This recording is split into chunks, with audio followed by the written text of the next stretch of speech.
How's it going, everyone? Chris here, and welcome back to another Super Smash Bros. Ultimate DLC leak discussion video.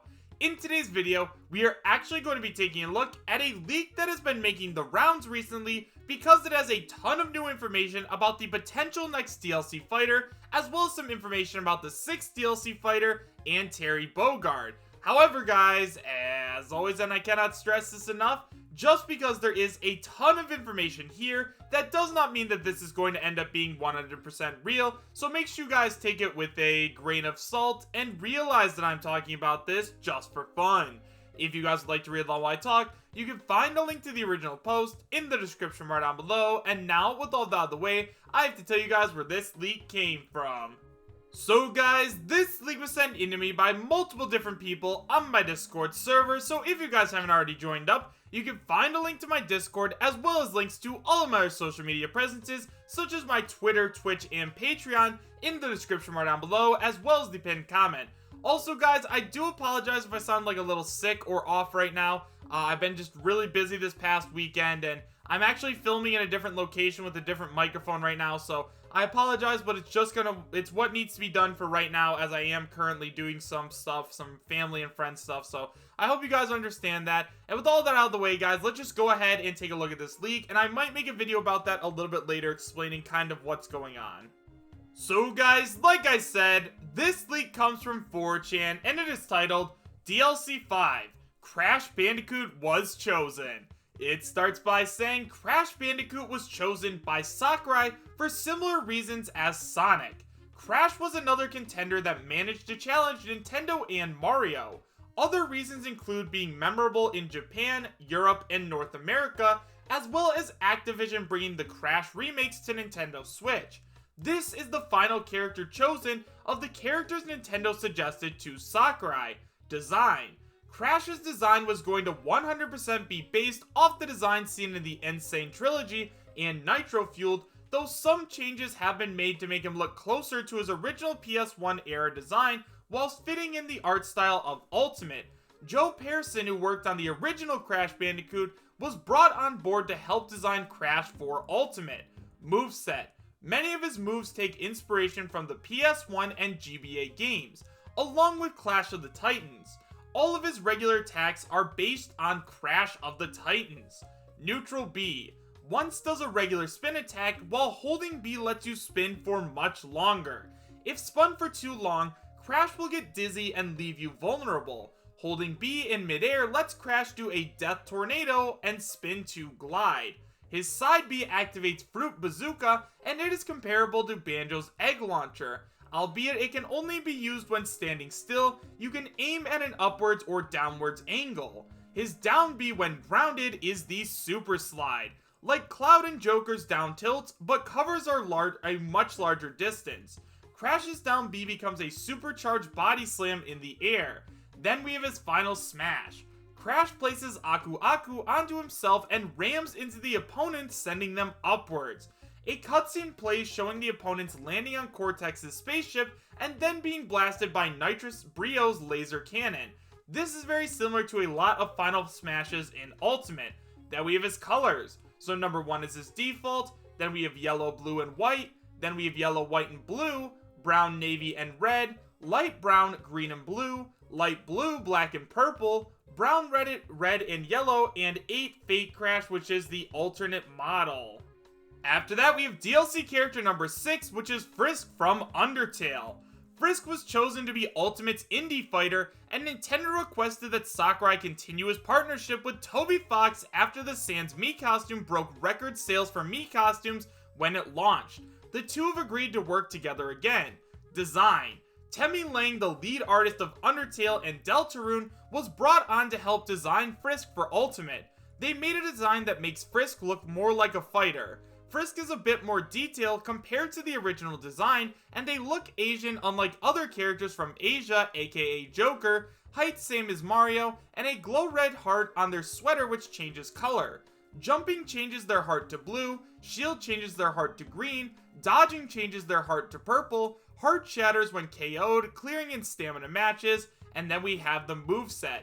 This moveset is not completed quite yet. Sakurai, Toby, and both the development and animation teams are still planning out how Frisk's moveset works. This is some of the ideas they have favorited so far. Neutral B is a quip item, changes between punches and melee and adds defense and heals. Items are random, with the rarest being Real Knife, which is an extremely rare instant KO. The side B, Frisk shoots bullets from their heart and the heart is yellow. Up B, Frisk carried by a bird that carries you over a disproportionately small gap. His down B is a box with hit marks shows up, and you press A when closest to the middle to deal more damage or potentially critical hit. And finally, we have the final smash, where Frisk will stun the nearest opponents and show them an Undertale art style with unique Undertale battle sprites for each fighter. Hit marker box appears, depending on where it hits varies damage. Opponents on high damage fade away with the Undertale style. Then we have the colors, so we have default, a purple and white, a white, red and yellow, a blue, gray and red, a yellow and white, a white, black and purple, a yellow, green and white, and a blue, white and black costume. After that, we have some stages. So Wumpa Islands is the stage that will represent Crash Bandicoot. The stage has the forest as well as level and boss locations from the islands visible in the background. The stage itself takes place on top of platforms formed of stone pillars and wooden planks. The stage has platforms that will be vertical at first, but when hit they will be made horizontal. Flamethrower platforms that can be bounced on will appear, though will do fire damage if you don't bounce off it in time. The stage also will warn you of an incoming boulder attack. This boulder can trap players in the floor and push along these midair in its way off the stage. Undertale, still in concept, is a transformation stage that shows locations from Undertale. The stage layout is like WarioWare, but platform layout and gimmicks change from each location. Various characters and enemies from the games can be seen in the backgrounds. Ruins is the safest of the stage transformations. It has a battlefield design in terms of platform locations, though the platforms do crumble and then collapse when stepped on too much. Snowden has ice physics on the main stage area, and the layout is like that of WarioWare. A floor pattern with X's will sometime appear with different spots on both the main stage and platforms. If all are changed to O, the player that achieves it will be granted a reward similar to WarioWare. Waterfall's main stage area is in water, though not fully submerged. The platform above gives it a similar layout to Smashville, moving left and right. Sometimes a wooden platform will float by to save those in the water. Those who stay in the water for too long either drown or get grabbed downwards by the Onion San. Hotland's layout is more like Pokemon Stadium's layout, albeit the platforms are further off the side. This time, the platform area is right above the lava, and the platforms have panels that shoot you to the other side of the stage. So guys, the next part of this leak is just information like Crash's and Frisk's music tracks, spirits, and other stuff like that, so we aren't going to go over that in this video. However, if you guys want to go take a look for yourself, you can find a link to this leak in the description bar down below, so that way you guys can go read about it. So let's just go ahead and talk about Terry Bogard and what he is going to be bringing along. So he says, as for content that's coming out for the update containing Terry Bogard, here is what you should expect in terms of Mii costumes.